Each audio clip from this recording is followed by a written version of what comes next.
Hello, my name is Lindsay Stilley, and I'm going to be talking to you today about diverse learners. First, what exactly is diversity?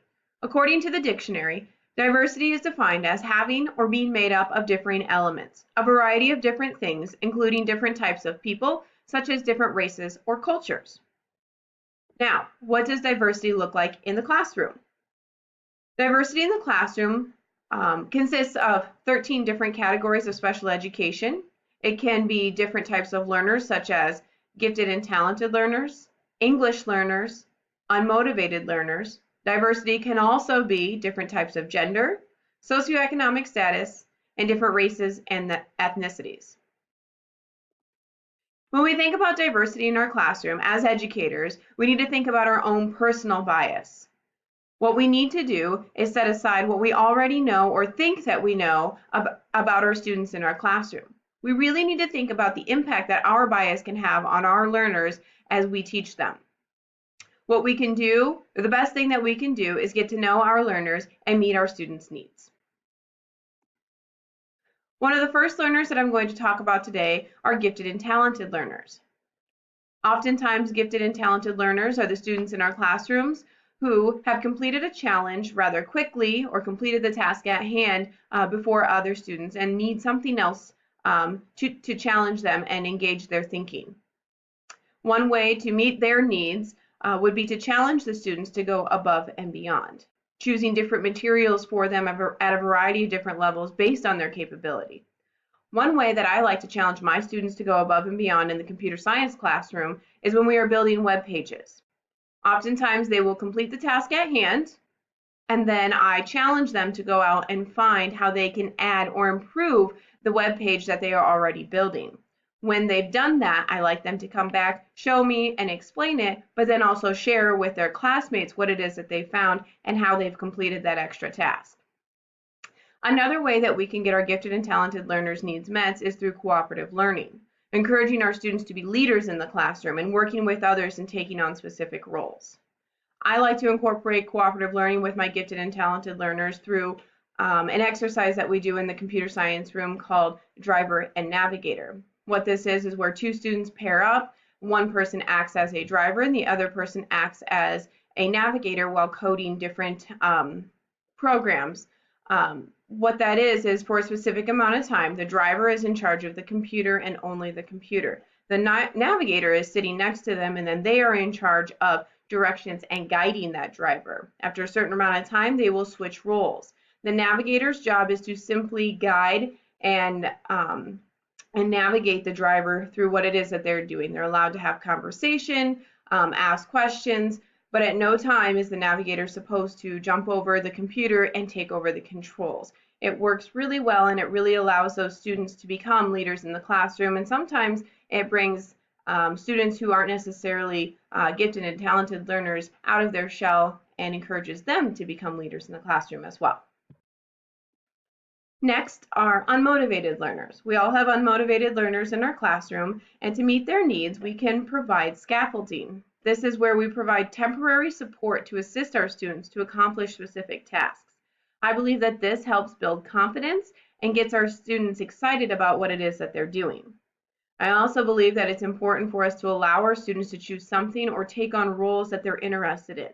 Oftentimes, our unmotivated learners are simply bored and they're not interested in what it is that we are trying to complete in the classroom. If we can make it relevant to them and get them excited about what it is that they're doing, it might make them a little bit more motivated in the classroom. Next are English learners. English learners can have their needs met by a variety of different ways. A couple of different ways that I think are beneficial is to have visible vocabulary. I think it's important to post vocabulary around the room, whether it be on the wall or a bulletin board. Along with those vocabulary words, it might help to have a definition or a picture or sentences. I like to have my vocabulary posted for all of my students to see throughout different units. I also like to have my students keep track of their vocabulary so they have their own copy and then they can access it whenever necessary. I think this allows our students to become familiar with the vocabulary and get a better understanding of how to use it correctly. It's also very important for not only our English learners, but all learners to have the we can statements posted. This is statements or our standards and benchmarks in a way that our students can understand it, so they know what it is that's expected of them that day or for that lesson, and they know what the outcome is and what it is that they should be learning or have learned at the end of it.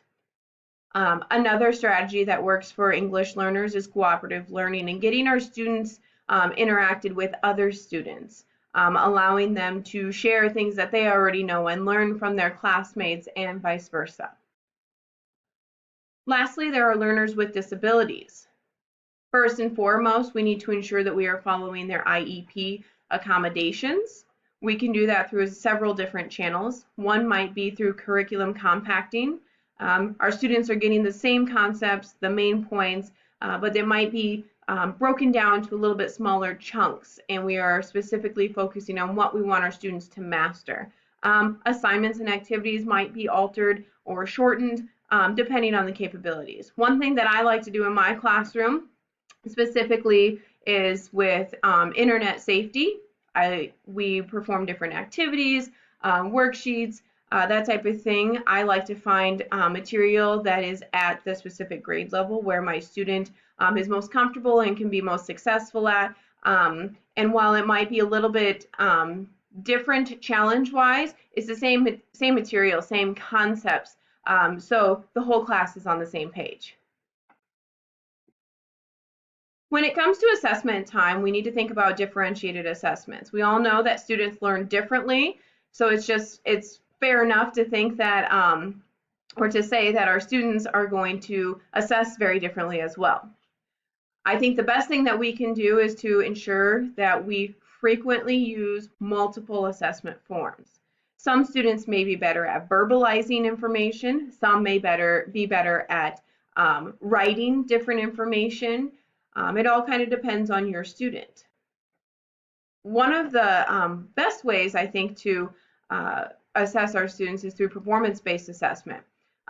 Incorporating that project and problem-based learning, our students can really do some pretty awesome things, and then they're able to channel their strengths through what it is that they're comfortable, whether that be through singing a song or presenting a PowerPoint presentation or creating a web page, or whatever the case is. Allowing our students to participate in multiple assessment forms throughout each unit or chapter is going to be the most beneficial and allows us as educators to see where our students' strengths are.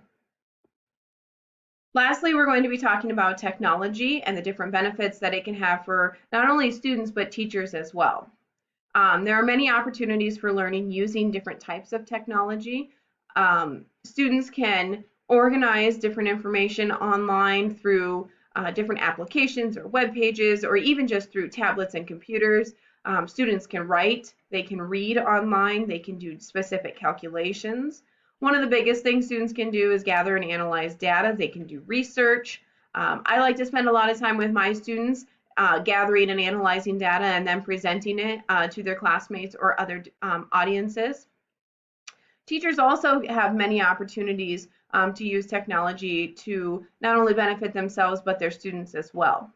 Teachers can use multimedia tools to record presentations or to record different lectures or videos for their students. Teachers can use graphic organizers online. They can also do text-to-speech or speech-to-text. One of the biggest things that I found are very beneficial for some of my students, especially when you know you're going to be gone or gone for an extended period of time, creating videos and reinforcing that lesson that that your students are going through, so they can go back to it whenever they need to, just to double check on some work, and they can stop and play whenever it is that they need to ensure that they're getting the full idea of what it is that they're supposed to be doing.